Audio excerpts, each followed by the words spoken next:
Bonjour à toutes et à tous et bienvenue dans ce nouveau webinaire de technique de l'ingénieur. Cette webconférence aura pour sujet principaux la réalité virtuelle et les environnements virtuels. Elle sera présentée par notre invitée Indira Touvnin.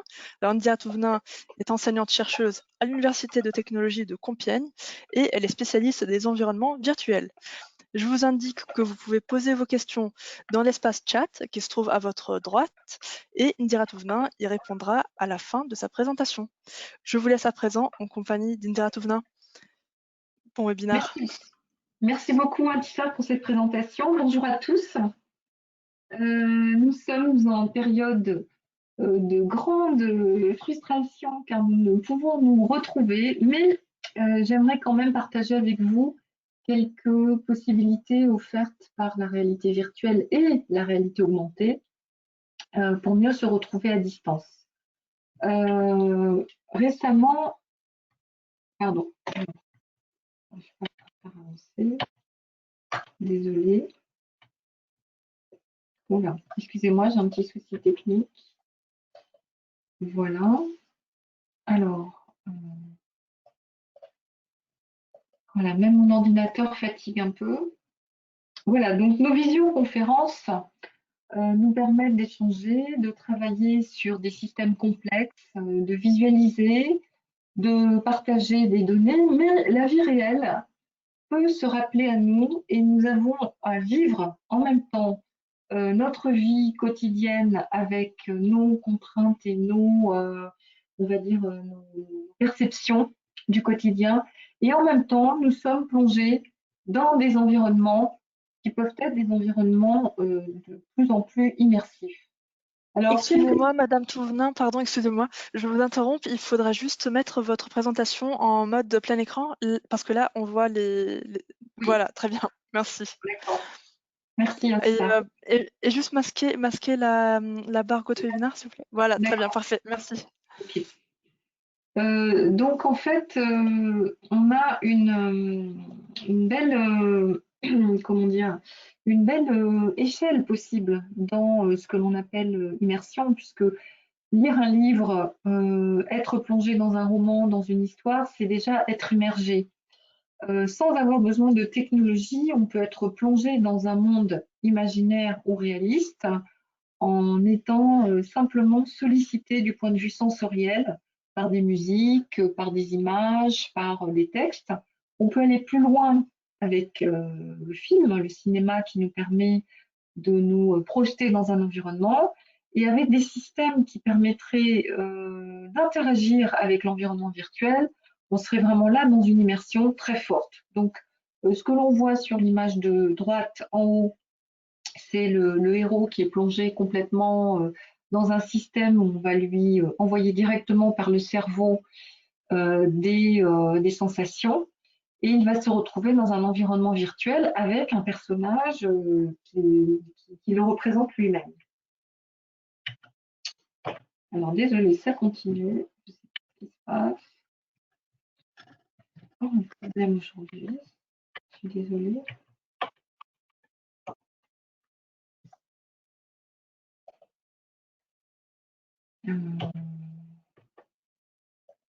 Mon ordinateur bug. Je ne sais pas pourquoi.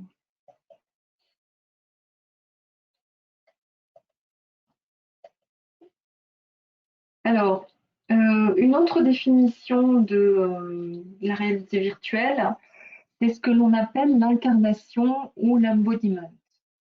Rentrer dans un corps virtuel et vivre des expériences avec ce corps virtuel signifie cette fois que l'on entre vraiment dans un dispositif qui techniquement ressemble à ce que l'on appelle la motion capture ou la capture de mouvement. Ce que vous voyez sur l'image de droite, ce sont donc des petites constellations. Alors elles sont très brillantes là, ça fait un petit peu étoile de Noël. En fait, c'est quand on prend des photos dans une salle immersive, les petites sphères réfléchissantes renvoient le flash. En fait, on va capturer la position de chaque partie de l'utilisateur. Donc ici, chaque point en X, Y, Z de l'espace réel va être renvoyé à l'espace numérique. Et ce sont des caméras infrarouges qui vont suivre, qui vont traquer le mouvement. Ensuite, on va renvoyer toutes ces positions de façon à ce que l'utilisateur se voit incarné dans un corps virtuel. Ça peut être le corps virtuel d'un enfant, ça peut être le corps virtuel d'un adulte. Une femme peut se retrouver dans le corps d'un homme ou inversement. On peut avoir des corps très différents et voir le monde avec des sensations différentes reconstruites. Un enfant qui verra par exemple autour de lui des personnes très grandes, impressionnantes, ou des objets, des murs, des fenêtres très hautes, pourrait être impressionné. Et le fait que l'adulte se mette dans cette expérience peut lui faire aussi comprendre énormément de choses par rapport à des situations. Alors, ça continue. Alors, déjà, qu'est-ce que c'est qu'un avatar? Un avatar, c'est une forme dans les religions hindouistes. Les 7 avatars de Vishnu, par exemple, vont représenter des formes de vie qui vont du poisson, par exemple, à l'humain tel qu'on le connaît. Et puis, on va avoir aussi des incarnations, des réincarnations, comme les réincarnations du Bouddha. Ces incarnations sont possibles en réalité virtuelle et le terme avatar, qui est utilisé universellement, veut dire en sanskrit forme. Qu'est-ce que c'est que cette forme? C'est la forme que vous voyez quand vous avez un retour sensoriel, comme ma souris qui pointe sur un objet de l'écran. Un retour sensoriel qui permet aussi de localiser la souris. Je sais que si je dépasse par exemple mon écran, ma souris sort ici de cette zone, mais moi, du point de vue cognitif, je sais que ma main est plus loin que l'écran. Donc, je suis déjà habituée à ne pas regarder ma main, à ignorer le monde réel par rapport à un monde numérique, car je manipule ma souris. Instinctivement, ma main va bouger dans l'espace, mais je ne vais pas regarder si ma main est plus loin, vers le haut, vers le bas. Et ça, c'est quelque chose que l'on vit en réalité virtuelle avec ce qu'on appelle des dissonances. On peut avoir aussi des moments où on va percevoir des choses qui sont différentes dans le virtuel et dans le réel. Alors, je rappelle une expérience ici dont j'avais déjà parlé dans le webinaire précédent sur la possibilité d'avoir, par exemple, un troisième bras. Et ce bras, on le contrôle ici avec des manettes. Donc, on utilise les casques de réalité virtuelle, on utilise des contrôleurs. Et comment pouvons-nous percevoir des mouvements, des sons, des odeurs dans l'environnement virtuel alors que on sait très bien que notre corps réel existe, que lorsque je m'appuie sur mon bureau, je touche la table et en même temps, avec mon corps virtuel, je pourrais toucher une table virtuelle. Comment gommer ces mécanismes? Comment créer des automatismes dans l'environnement virtuel de façon à suggérer ces fameuses illusions perceptives? C'est cela que nous étudions dans les laboratoires. Alors, il y a des chercheurs qui sont plus spécialisés sur les aspects perception, avec la psychologie, avec l'ergonomie. On a aussi des recherches qui se passent au niveau de l'intelligence artificielle pour pouvoir mieux modéliser le monde et les connaissances du monde. Il y a aussi des recherches sur l'interaction 3D, sur la robotique, sur la vision, sur la réalité augmentée, donc qui intègre en fait objets 3D et vision.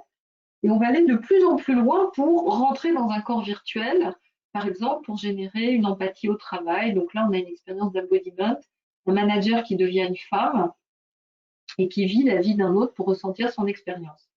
Et de plus en plus, se rencontrer à distance va faire appel à des scénarisations avec des agents virtuels, avec des avatars de plus en plus réalistes, avec des sensations qui font que on va entrer dans des perceptions très nouvelles. Alors, tout d'abord, première chose, comment moi je me sens dans mon corps virtuel? Et ça, c'est ce que je vous ai montré avec l'embodiment, le fait que je bouge mon corps, que je rentre dans cette incarnation numérique. Mais l'autre aspect, c'est comment mon corps virtuel est perçu par l'autre. Et pour que ce corps virtuel soit perçu par l'autre, il va falloir faire des hypothèses. Par exemple, est-ce que Je vais avoir un avatar, on va dire, du type Toons, très simple, avec des images qu'on connaît, par exemple, dans le jeu vidéo. Ou alors, est-ce que je vais essayer d'aller dans quelque chose de très, très réaliste, comme dans l'exemple de droite, où j'ai une sorte de, quelque part, de clone, hein, c'est-à-dire que je vais mettre un selfie, je vais essayer de trouver un avatar qui est proche de mon selfie et qui, éventuellement, sera capable d'afficher des expressions faciales. Alors, ces expressions d'émotion, elles sont pour l'instant assez, comment dire, simples, puisque ces expressions sont gérées par des bases en fait d'émotions. Donc, on va les puiser dans des émotions qui ont été quantifiées, classifiées. On a la classification d'Ekman, par exemple, qui va donner les grandes expressions d'émotions. Et puis, on va essayer de faire des interpolations. Donc, déjà, il y a quelle émotion, quelle classe d'émotion. Ensuite, l'intensité de cette émotion, par exemple, souriant, très peu souriant. Et ensuite, comment l'avatar va représenter ses sourires, ses émotions et ses expressions faciales. On va aller aussi du côté de l'expression avec la posture, avec le corps. Par exemple, il existe des expériences qui ont été faites au LIMSI à Orsay par Jean-Claude Martin, qui s'est intéressé à des silhouettes d'avatars. Et rien qu'en regardant la silhouette qui est composée simplement d'un petit squelette, on connaît l'humeur de l'avatar. Pourquoi? Parce que le squelette marche lentement, avec nonchalance, ou alors il sautille, il est joyeux, il est léger, ou alors il avance lourdement, ses épaules sont courbées, on sent qu'il est triste, il a une humeur, on va dire, chargée.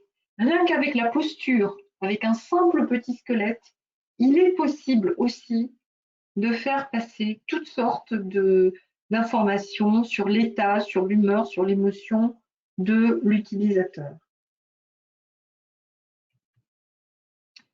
Mais il est possible de tomber dans des représentations qui sont très, très, très, très réalistes, comme on le voit ici sur la courbe. Et puis tout à coup, un petit détail fait que quelque chose cloche, on n'y croit plus. Et on tombe dans la vallée de l'étrange ou Uncanny Valley. Ce concept a été développé par Masahiro Mori à l'Institut technologique de Tokyo en 1970. C'est un concept qui vient de la robotique avec les humanoïdes, les robots humanoïdes qui ressemblent aux humains. Plus on va essayer de ressembler à l'humain, plus on va avoir un challenge à la fois technologique et cognitif.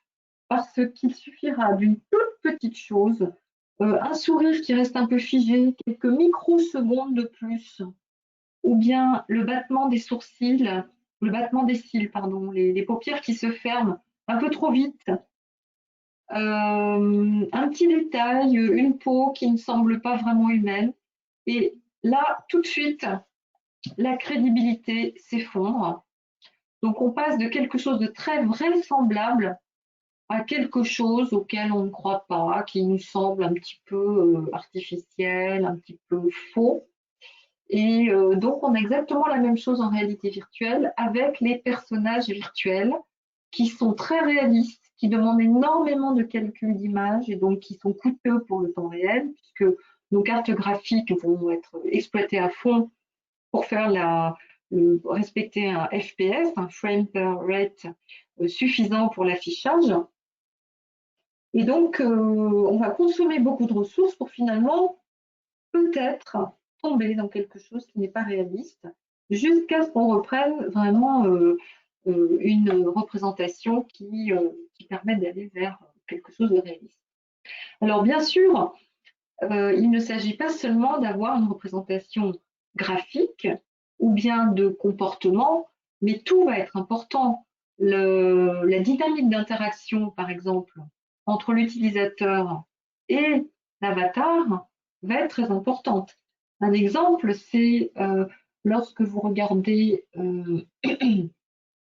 un agent qui vous parle, un agent conversationnel, eh bien, vous allez avoir quelque chose de très important qui est la voix. Alors, je vous montre ici ce qui s'est passé pour la dernière conférence de réalité augmentée, ISMAR, la plus grande conférence mondiale de réalité augmentée, réalité virtuelle. Donc moi, j'étais présente à cette conférence au mois de novembre. La conférence avait lieu au Brésil, c'était l'université du Pernambuco qui l'organisait. Et j'avais donc une tenue verte et des cheveux longs, j'avais même des yeux verts.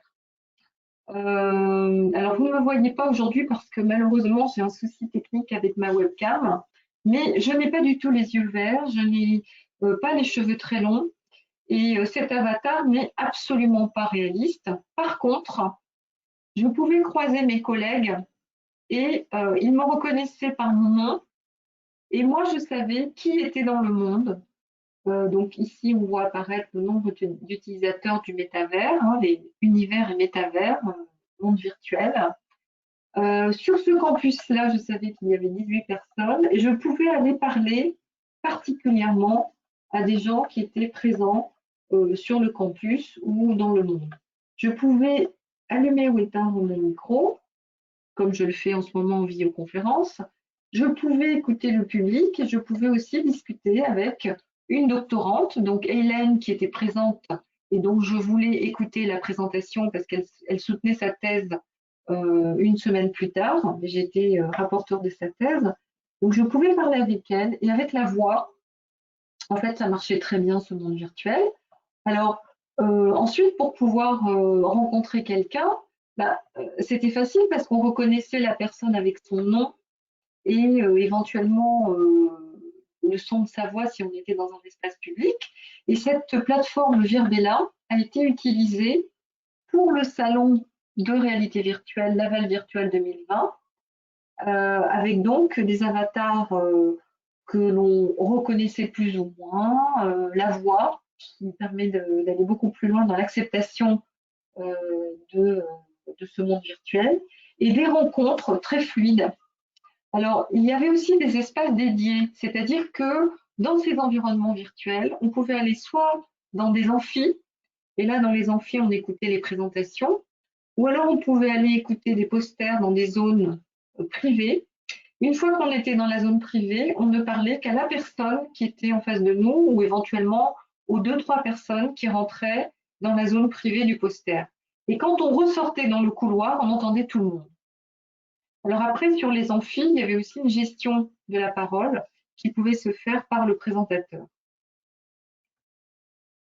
Maintenant, comment applaudir à la fin d'une présentation et comment signaler que l'on a une question à poser? Dans Virbela, on avait la possibilité d'utiliser des animations. Alors moi, j'ai eu du mal à saluer un collègue, je voyais son nom. Je connais par exemple des collègues qui organisaient la conférence similaire à ISMAR, mais locale, la conférence SVR, dont j'étais chef. Et je venais de discuter avec quelqu'un en visioconférence et je retrouvais cette personne dans le monde virtuel de Virbela. Donc je pouvais lever la main, je pouvais saluer, je pouvais me lever, je pouvais applaudir. Mais pour ça, il fallait que j'aille actionner mon avatar en cliquant sur la bonne animation. Et au bout d'un moment, j'avais acquis ce mécanisme et c'était finalement assez bluffant, je dois dire, de se retrouver dans cette conférence et de retrouver des personnes que je connais ou de rencontrer des personnes que je ne connaissais pas. Alors, un autre concept important en environnement virtuel, c'est le concept de présence. On a parlé d'immersion, le fait de se sentir dans un monde virtuel tout en étant dans le monde réel. On sait bien qu'on a cette dissonance perceptive. Mais ce concept de présence, on le retrouve dans la présence à soi-même avec l'embodiment, la présence à l'espace et la présence sociale. Quand on a parlé de présence à soi-même tout à l'heure, je monte un petit peu plus haut, dans la présence à soi-même, on est présent avec éventuellement un troisième bras ou pourquoi pas ici avec un bras reconstruit dans le casque. Et cette reconstruction fait que si je baisse la tête, je vois mon corps virtuel. Alors ça fait bizarre si je suis dans le corps d'un enfant parce que je suis présent à moi-même, mais avec une autre personne. Et il faut que je prenne conscience de ce corps que je ne connais pas bien, que je dois manipuler, que je dois contrôler. Je dois tendre ma main, tourner la tête, bouger mon bras avec un système.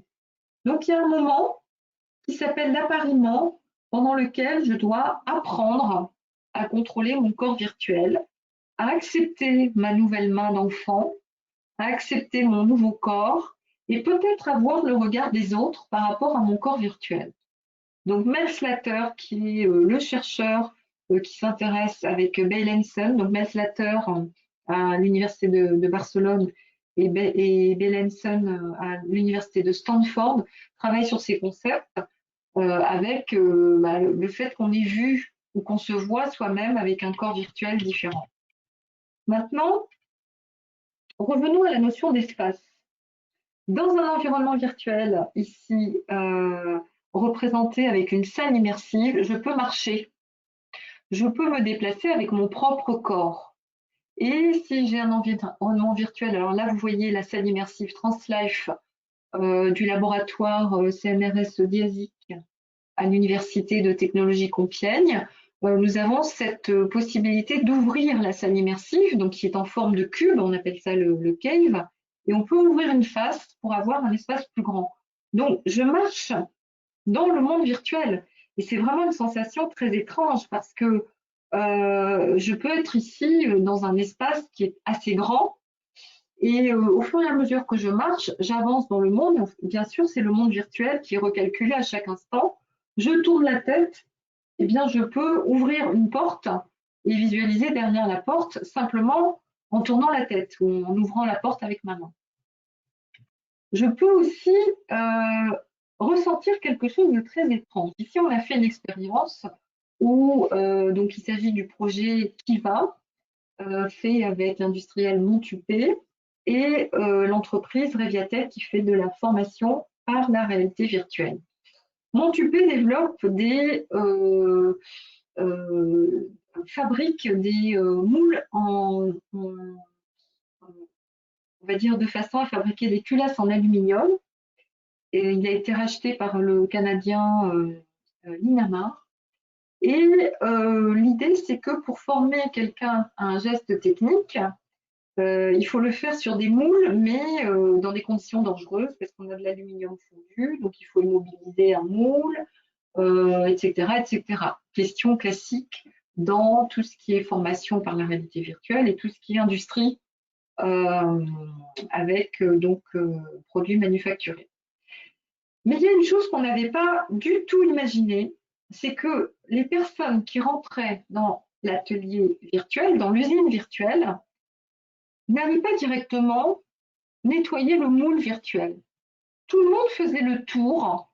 Vous voyez ici les grilles, et puis il y a un pupitre ici.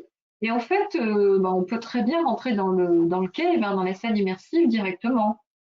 Et on a observé que tout le monde évitait de traverser les murs, les grilles, les pupitres. Les gens faisaient le tour. C'est très étrange. Mon collègue Daniel Mestre a fait la même observation à l'université de Marseille. Ils ont représenté des murs virtuels avec une ouverture dans le mur. Et l'ouverture du mur était très large, donc les personnes rentraient directement dans l'ouverture. Et puis peu à peu, ils ont rétréci cette ouverture. Et ils ont observé, ils ont mesuré, en mettant des capteurs sur les épaules, que les gens ne rentraient pas directement en traversant le mur, mais qu'ils se contorsionnaient. C'est-à-dire que la présence à l'espace en environnement virtuel, elle est assez troublante. On ne comprend pas. On ne sait pas encore pourquoi, mais les gens y croient vraiment. Et donc, ils font une espèce de torsion. Ils essayent de rentrer dans l'espace virtuel sans se heurter au mur virtuel.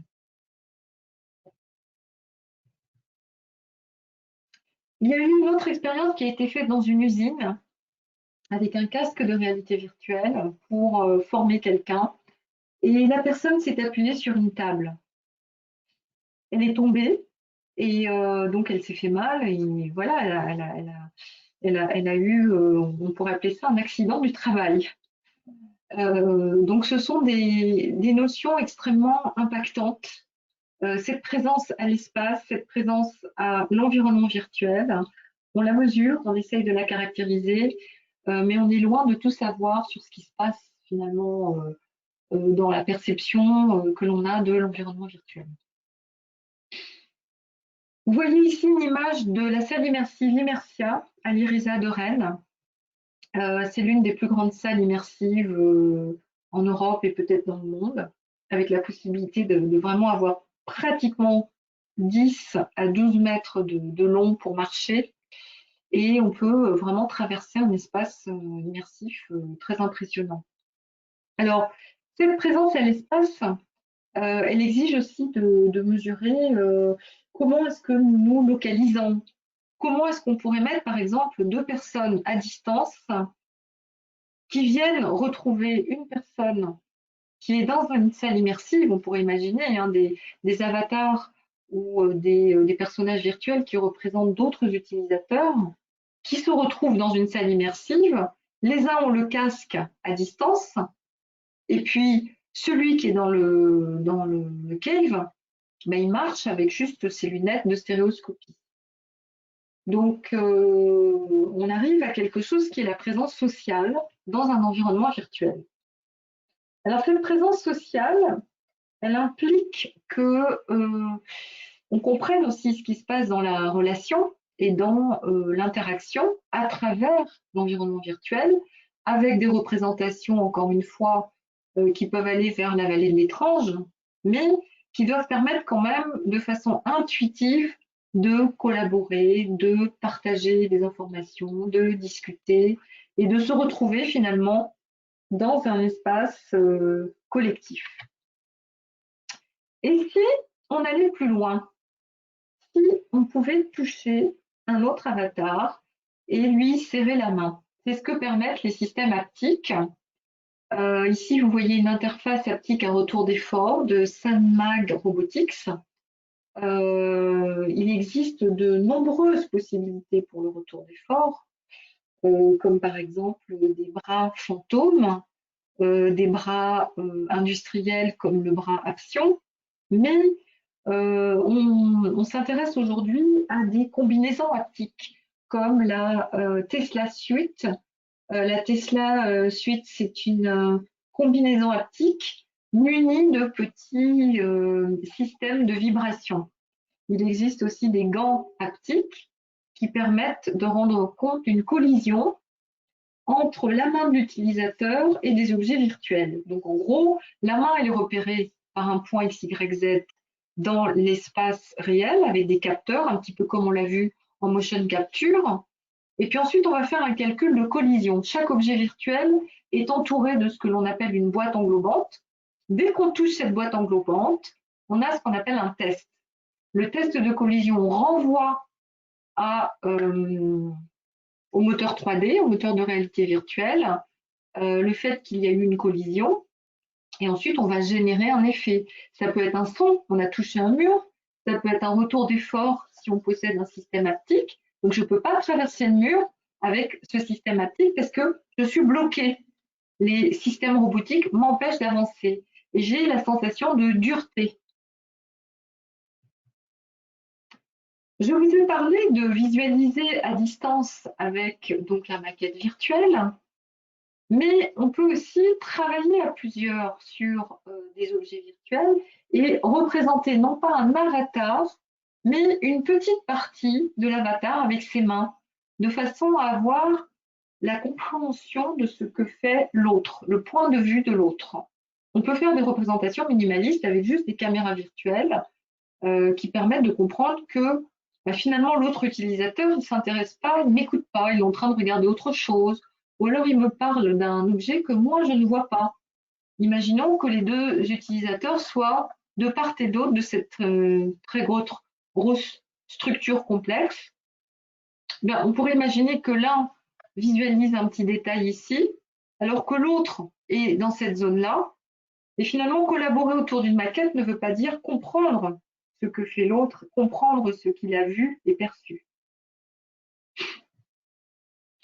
Donc, ces représentations pour l'interaction sociale sont très riches et demandent aussi un travail aussi bien de compréhension cognitive, mais de travail sur les types de représentation. Alors, manipuler des objets, ça peut être en réalité virtuelle, ça peut être aussi en réalité augmentée. La société spatiale travaille sur ce type de manipulation avec des objets que l'on pourrait avoir autour de soi. Donc, on va parler bientôt de réalité augmentée, réalité mixte, hein, qui mêle réel, virtuel, augmenté, des objets virtuels dans le monde réel, des objets réels dans le monde virtuel, avec tout un continuum qui s'appelle en fait la réalité mixte. La réalité mixte, c'est pas un système, c'est une série de systèmes, un peu comme l'immersion, avec des sortes de une graduation de l'immersion, une graduation de la mixed reality. La mixed reality, c'est un ensemble de systèmes, un ensemble de possibilités. Alors, on parle aussi de réalité étendue, extended reality, ou bien XR. Si vous voyez XR, on parle aussi bien de mixed reality que extended reality, et bientôt on parlera de spatial computing.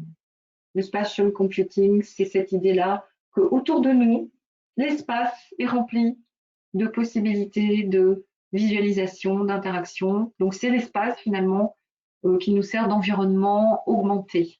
Alors augmenté, virtuel, tout dépend. Mais finalement, voilà, ça c'est très futuriste. Moi, au laboratoire dans lequel je suis, je n'arrive pas à faire des incrustations. C'est tout simplement parce que on voit des choses quand on est dans un casque ou dans un environnement virtuel. Et après, pour arriver à rendre compte de ce que l'on voit, il faudrait faire des images qui ne sont pas des films. Hein. Je vous montrerai des photos qu'on a fait dans le cave.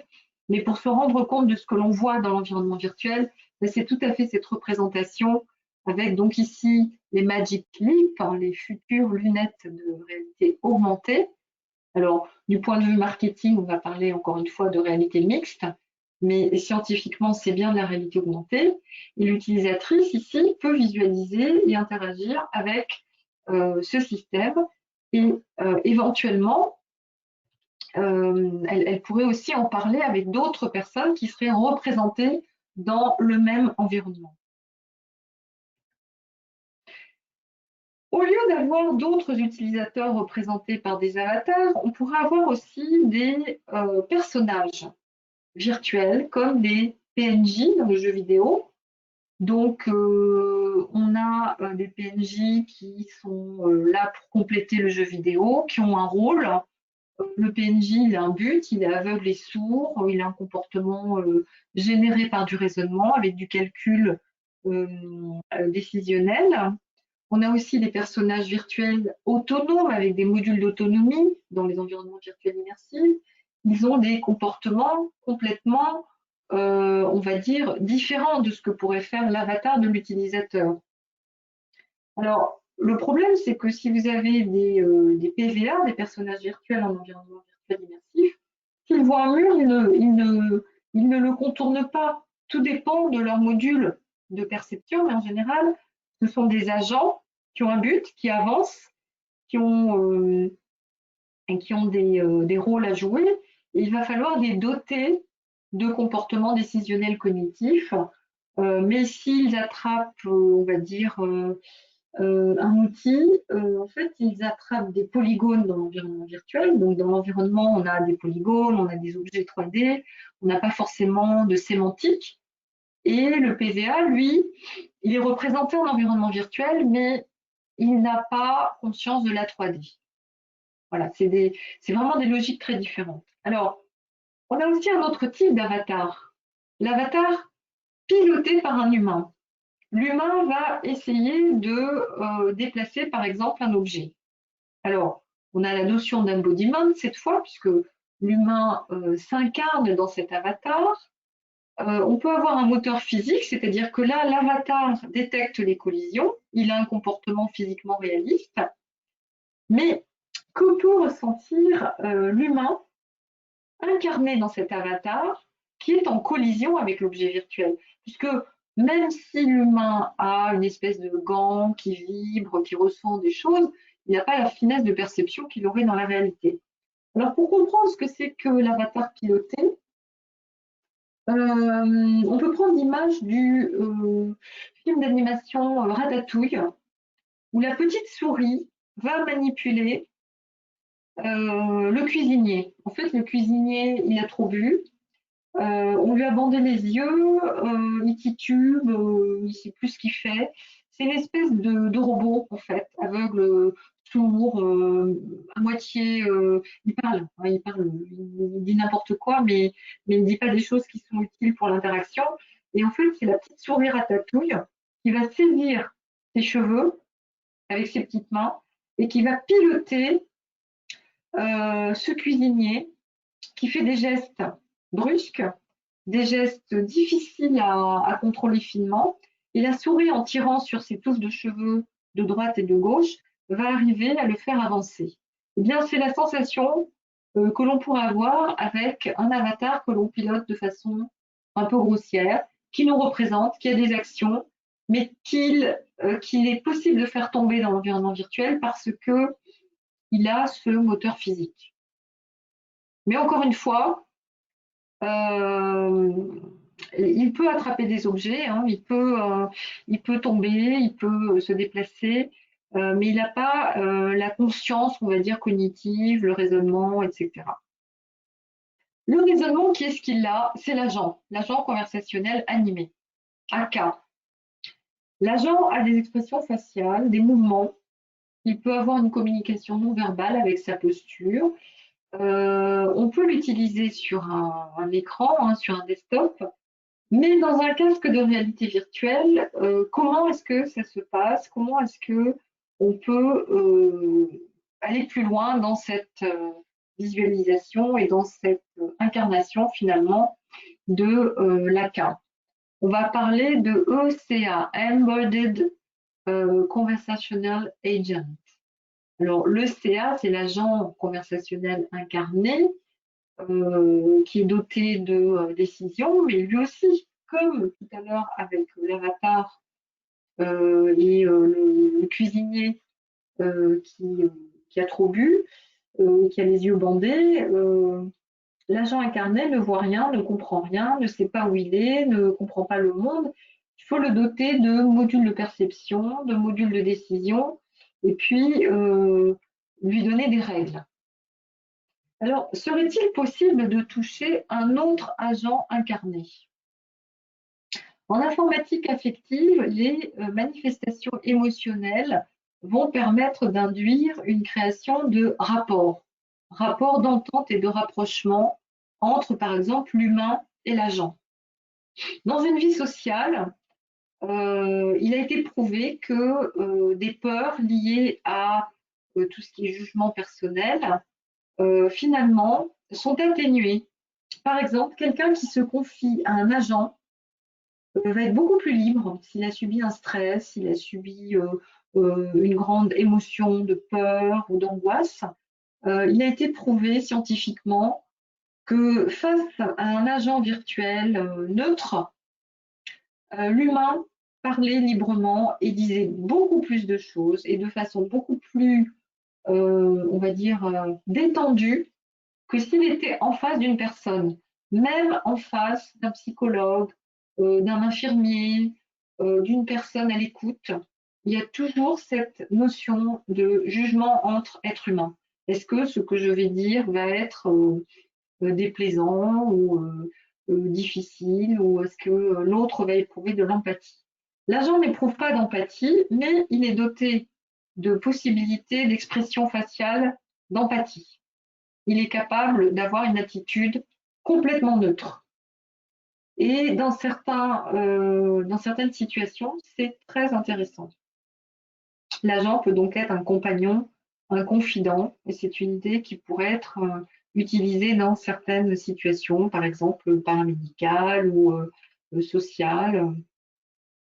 Et un des sens que nous essayons d'étudier, donc c'est la thèse de Fabien Boucaud à travers le projet ANR Social Touch, c'est le fait de rajouter du toucher un agent virtuel pour favoriser la communication émotionnelle et le rapprochement.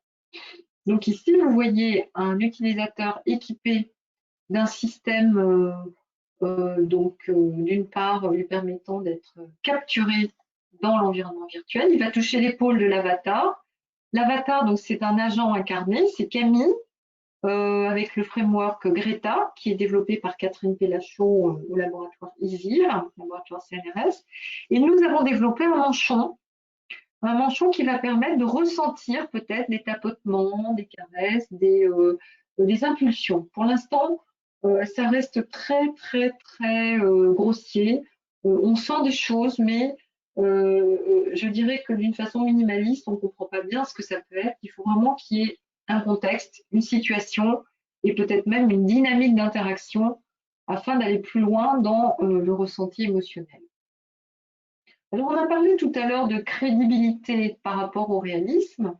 Les avatars, les agents peuvent avoir des expressions et des comportements, mais on peut aussi avoir des représentations très simples avec juste une petite esquisse de sourire, une visualisation extrêmement, on va dire, de forme schématique ou des rendus toon ou encore des représentations qui ont très peu de détails.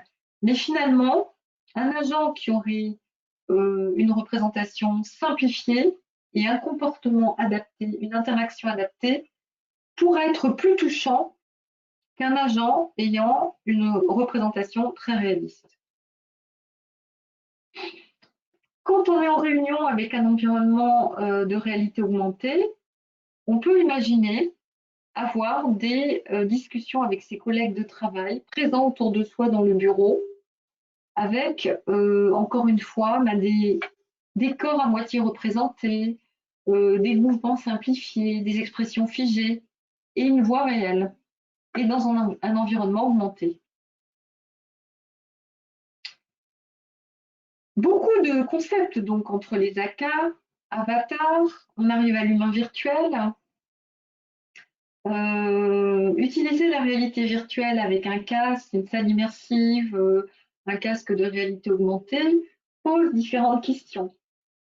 Jusqu'où peut-on rendre l'humain virtuel intelligent et touchant?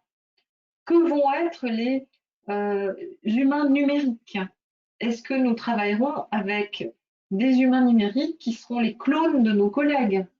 Pourrait-on imaginer que si un collègue ne peut se rendre à une réunion, alors il envoie son clone qui va pouvoir intervenir et écouter et avec quelques petites, on va dire, quelques petits modèles d'intelligence artificielle, avoir une attitude qui soit à peu près crédible. Bien sûr, ce ne sera pas exactement l'attitude de la personne, mais qui pourra enregistrer des informations, transmettre des informations, exprimer, tout en gardant une intention émotionnelle et convaincante. Alors aujourd'hui, vous avez peut-être entendu parler de la plateforme VRChat. VRChat est un petit peu la suite de ce qui existait il y a 20 ans avec Second Life. Second Life, c'était une plateforme farfelue de jeux, de rencontres. On avait imaginé dans les années 2000 faire du business avec Second Life. Il y a énormément de gens qui avaient investi dans des commerces, des vitrines, des activités économiques. Et on pouvait gagner de l'argent, on pouvait imaginer que Second Life était la ville virtuelle. Aujourd'hui, VRChat permet aussi de réaliser toutes sortes de rencontres virtuelles. Les artistes s'emparent aussi de ces possibilités pour créer des concerts virtuels. Donc là, un artiste équipé d'un système de tracking dans une salle où il va y avoir des caméras. Alors soit les trackings sont faits avec des petites constellations, soit la caméra est d'une couleur neutre et on va pouvoir capturer la position du corps de l'utilisateur.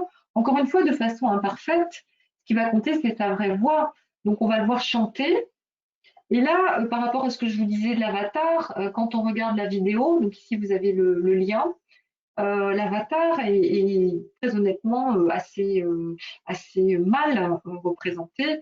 Ses mains, ses bras sont un peu tordus. Pourquoi? Parce que les modèles de biomécanique qui permettraient d'avoir un mouvement fluide et extrêmement réaliste sont très coûteux à calculer en temps réel. Donc les plateformes sont encore simples.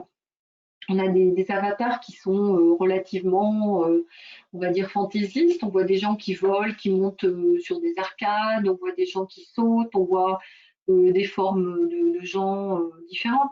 Mais peu à peu, on sent bien que la technologie va permettre de représenter des choses relativement précises et de donner des sensations, de se retrouver ensemble dans un environnement virtuel. Donc les grands artistes et là, je fais référence à l'article qui a été publié pour Technique de l'ingénieur parlant des grands concerts qui ont été faits, par exemple sur la plateforme de Epic Games, pour des millions de personnes qui ont été écoutées chanter par exemple un rappeur ou qui vont venir écouter bientôt donc Jean-Michel Jarre qui va faire un concert le 31 décembre avec il y avait eu 600 000 personnes qui l'avaient écouté sur VRChat avec en plus un autre environnement développé par une société française. Eh bien, toutes ces possibilités aujourd'hui commencent à être vraiment bien exploitées. Pour la fête de la musique, Jean-Michel Jarre avait eu quand même 600 000 personnes qui étaient présentes, qui l'écoutaient. Certains avaient leurs avatars dans la salle de concert. Encore une fois, ces avatars ne sont pas très réalistes, mais on a vraiment la sensation d'être avec les autres.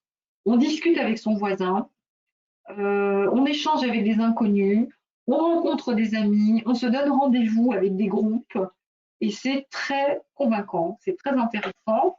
Voilà, la visualisation peut être simple. Alors là, c'est le clip d'une chanteuse que j'aime beaucoup, Sia, qui a fait son CD de Noël avec une jolie chanson Snowman, hein, de chansons de Noël. Et l'histoire est convaincante et le personnage est crédible, mais la représentation est très simplifiée. Et vous trouverez davantage d'informations et de détails sur tout ce que je viens de vous dire, sur l'ouvrage que nous venons de publier avec Romain Lelon aux éditions Erol, donc la réalité virtuelle démystifiée, avec les principes importants, les interfaces, les applications, les perspectives. Donc cet ouvrage sur la réalité virtuelle se lit avec plusieurs niveaux. Niveau vraiment initiation, savoir de quoi on parle, qu'est-ce qui existe. Niveau, on va dire, plutôt étudiant en lycée ou premières années d'université, ou quelqu'un qui serait déjà scientifique, qui aurait déjà une formation scientifique, mais qui voudrait en savoir plus. Et puis quelqu'un qui serait vraiment tenté de se lancer dans la réalité virtuelle et qui aurait un petit toolkit, un des chapitres qui permet de voir quels sont les outils, on va dire, pour commencer. Et il y a aussi une partie sur les perspectives, sur les limites, les avantages, les problèmes juridiques, etc. Donc vraiment, à travers ce webinaire, ce que j'ai voulu vous donner, c'est des éléments qui vous permettraient d'exploiter éventuellement les environnements virtuels de façon plus riche. Et je signale que la société Mensa Lab développe ces environnements virtuels pour la présence sociale, la présence à distance, avec des environnements qui sont très intéressants, très bien conçus, faciles à mettre en œuvre. Et donc Mensa Lab travaille vraiment sur le fait que cette présence à distance se fasse de façon très intuitive. Voilà, j'ai terminé pour la partie présentation et je suis à votre disposition pour répondre aux questions. Merci beaucoup Indira Touvna, merci beaucoup pour cette présentation très intéressante sur un sujet passionnant. Et merci également à toutes celles et tous ceux qui ont suivi et qui ont posé des questions. Nous avons plusieurs questions. Et d'ailleurs, je tiens à vous rappeler que vous pouvez poser vos questions dans l'espace chat qui est à votre droite. Alors, Indira Touvna, je vais prendre les questions et vous les poser une par une. Alors, la première question concerne la conférence ISMAR, à laquelle vous Oui. avez participé. Alors la question c'est, quel type de casque de réalité virtuelle avez-vous utilisé pour assister à cette conférence? Ah, merci. Alors en fait, pour ISMAR, vous allez être un petit peu déçus parce que nous autres chercheurs, nous ne portons pas toujours des casques pour les conférences, c'est-à-dire que en fait, moi je n'ai pas suivi sur casque, tout simplement parce qu'il fallait que je discute avec des gens, que je lise des papiers, que voilà, je fais partie de toutes sortes d'activités, jury, etc., qui font qu'il faut que je sois disponible pour travailler. Voilà. Mais il était possible d'utiliser des casques de type Oculus, donc des Quest, des casques comme des HTC Vive, des casques. En fait, Virbela, c'est la nouvelle plateforme qui est développée pour les conférences. Alors, il y a ILRN Campus. Il y a des sociétés qui se basent sur la plateforme Virbela et qui développent ensuite, par exemple, la salle pour se réunir en petit comité, l'amphi pour la présentation, la zone d'événements sociaux pour danser la samba, etc. Donc ce sont des plateformes et puis par-dessus, il y a des développements possibles. Mais Merci. Oui, pardon. ensuite, d'avoir toutes sortes de dispositifs, toutes sortes de casques. Merci Madame Tourneur. Pardon, je vous avais interrompu. Alors merci de cette première réponse. Nous avons une deuxième question, toujours sur le congrès ISMAR. Alors la question c'est, avez-vous la possibilité de manipuler des objets pendant cette conférence? Alors, dans cette conférence et avec la plateforme Virbela, non, je ne pouvais pas manipuler des objets parce que l'idée dans la conférence, c'était d'échanger surtout et de visualiser des présentations, des posters et d'avoir des discussions privées, de se mettre dans des petites salles privées, soit autour des posters, soit dans des couloirs avec des zones privées, soit rencontrer des gens à qui on donne des rendez-vous. C'est vraiment pour l'échange. Pour manipuler, il aurait fallu que je prenne une autre plateforme, donc de type Mansalam par exemple, de type, alors il y a des plateformes qui sont vraiment pour tout ce qui est CAO, environnement 3D avec du Unity, des jeux vidéo qui permettent aussi hein, d'aller dans ce genre d'environnement. Je sais que Epic Games aujourd'hui est en train de développer des choses très très très intéressantes et va probablement concurrencer Unity 3D pour manipuler des objets virtuels, visualiser, etc. Alors, il y a des chaînes hein, qui existent, des chaînes CAO-RV pour la maquette virtuelle collaborative. C'est tout ce qui est, par exemple, outils de Dassault Systèmes qui permettent d'aller plus loin dans finalement passer du modèle 3D à la RV et à la collaboration en RV. Merci Madame Touvenin. Alors une troisième question, comment peut-on sentir les odeurs en réalité virtuelle? Ah, alors, justement, j'en parle dans l'ouvrage. Sentir les odeurs avec un retour olfactif. Il y a un laboratoire qui travaille dessus, particulièrement à Tokyo, qui a imaginé des systèmes, on va dire, qu'on peut mettre sous le casque. Alors, ça a été montré à Laval Virtual. Et sous le casque, il y a un petit dispositif qui permet de libérer des effluves. Alors, il faut savoir que les odeurs, ce sont des petites molécules qui sont analysées par le nez et le système nerveux. Et donc, c'est vraiment la matière qui est relâchée dans l'air. Donc, premier problème, si vous mettez 3-4 odeurs, au bout d'un moment, vous ne pouvez plus distinguer les différentes odeurs, elles se mélangent. Donc, il faut imaginer une sorte de petit aspirateur à odeur qui remettrait un air neutre. Ensuite, il faut des réservoirs à odeur, donc les petites capsules qui sont, on va dire, les réservoirs d'odeur, sont chargés dans ce système qui va dans le casque Et alors, il y avait eu un dispositif qui avait été imaginé, mais qui n'a, pour l'instant, ça n'a pas été commercialisé. J'en parle justement dans l'ouvrage, parce que c'est le Smell It, qui était un casque de réalité virtuelle équipé pour le retour olfactif. Et alors, c'était assez horrible parce que Ubisoft a fait une petite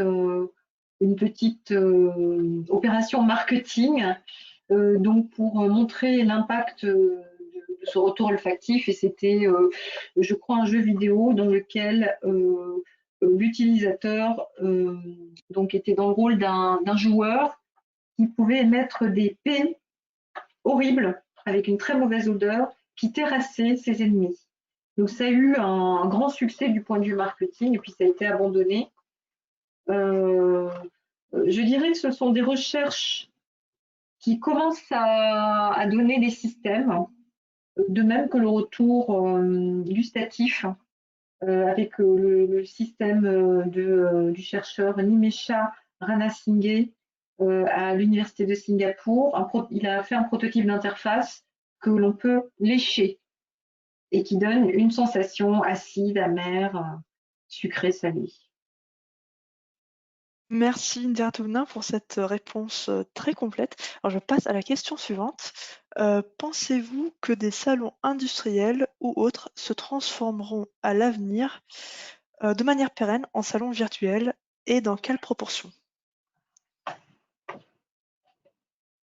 Alors, c'est vraiment ce qui est en train de se passer. C'est vraiment ce qu'on observe avec déjà le public de la réalité virtuelle qui est déjà habitué à toutes ces technologies est déjà en train de massivement développer les salons virtuels. Par exemple, le directeur du salon Laval Virtual, Laurent Chrétien, m'a dit qu'il allait carrément créer une société pour développer ces plateformes qui sont vendues dans le monde entier parce que ça marche très très bien. Pour les salons industriels, dans certains domaines, c'est quand même important d'avoir du réel et d'avoir des sortes de zones, on va dire, dans lesquelles on peut manipuler.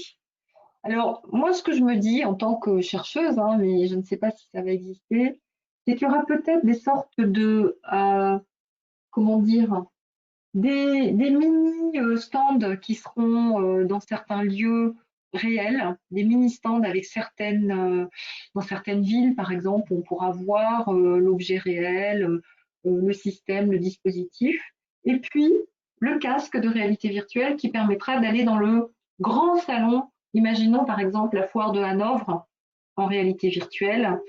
Eh bien, peut-être que ça permettrait de faire 60% de ce que l'on fait sur un salon réel et qu'il faudrait quand même des zones sur lesquelles on puisse manipuler le système, le visualiser, le toucher ou alors avoir la possibilité d'aller dans des zones réelles. Mais la réponse est oui, ça peut compléter énormément et ça peut être même du point de vue écologique une solution, je dirais, hybride, un peu comme ce que nous faisons actuellement dans l'enseignement. Vous savez peut-être que l'enseignement hybride dans les universités se fait à 50% de l'effectif en présentiel, 50% à distance. Et dans la dernière revue de projet que nous avons fait dans mon UV de réalité virtuelle avec les étudiants ingénieurs de l'UTC, j'avais à la fois la visio, le casque pour la démo de réalité virtuelle. Les étudiants étaient entourés donc de caméras, de systèmes de tracking. On faisait du streaming de ce qu'on voyait dans le casque pour ceux qui étaient à distance. Et finalement, la revue de projet s'est faite en hybride, difficilement à cause du problème de streaming qui ralentissait tout le monde. Mais si ce problème-là était réglé, que la salle était bien équipée, franchement, sans aucun problème, en équipant bien la salle pour faire la capture, ça marchait très très bien. Merci Madame Touvenin. Alors je vois que nous avons une toute dernière question qui est d'ailleurs en rapport avec la précédente.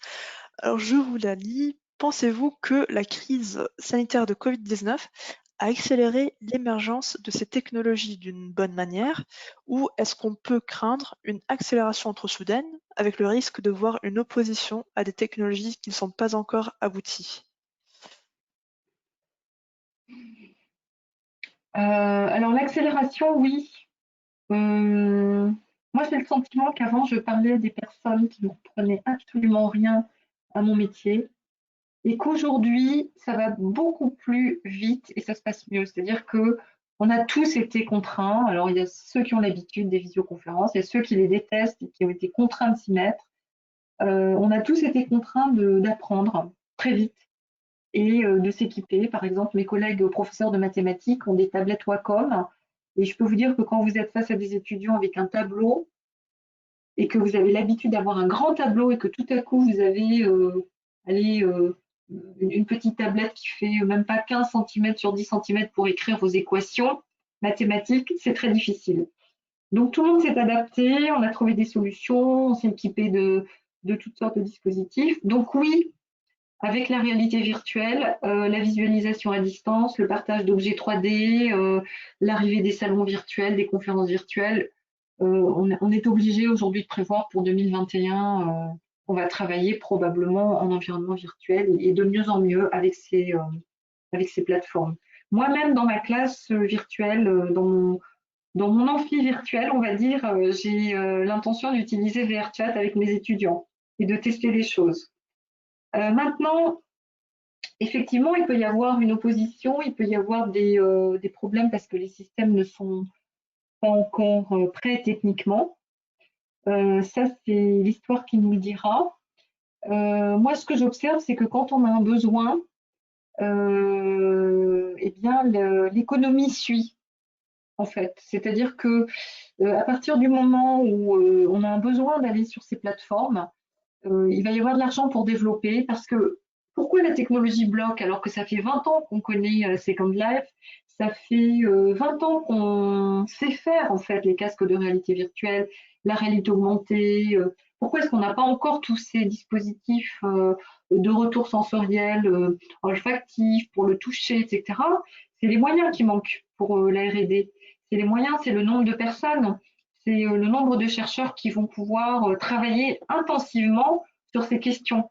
Donc si tout à coup la régulation, et j'en parle aussi dans le livre, la régulation fait qu'il est obligatoire de faire, je ne sais pas, 50% des salons à distance pour ne pas polluer la planète, il va y avoir de l'argent débloqué pour l'innovation.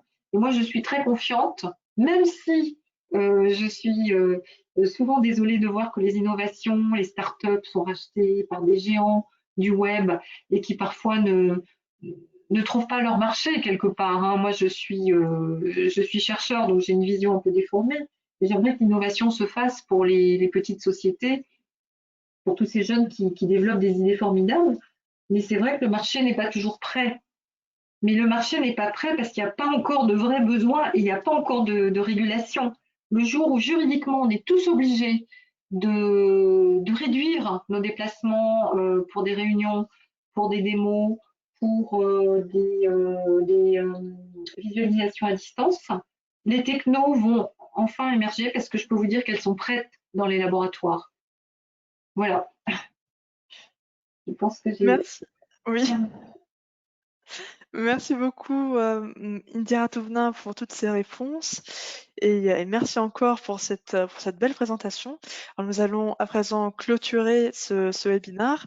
Alors merci encore une fois à toutes et à tous d'avoir suivi, d'avoir été attentifs et attentives. Je vous rappelle que ce webinaire sera disponible en replay très bientôt et encore une fois, Madame Touvna, merci de cette présentation. Et il ne me reste plus qu'à vous souhaiter une bonne journée à toutes et à tous et de joyeuses fêtes de fin d'année. Merci beaucoup et à tous également en cette période délicate, difficile. Ben, je vous souhaite à tous de prendre soin de vous, de retrouver vos proches et d'avoir des moments de joie et des moments qui vous permettront aussi de peut-être découvrir des choses différentes dans votre vie. Merci Indira Toulon pour ces vœux optimistes, merci, ça fait plaisir. Et voilà, sur ce, je vous souhaite à toutes et à tous une belle fin de journée. Au revoir. Au revoir.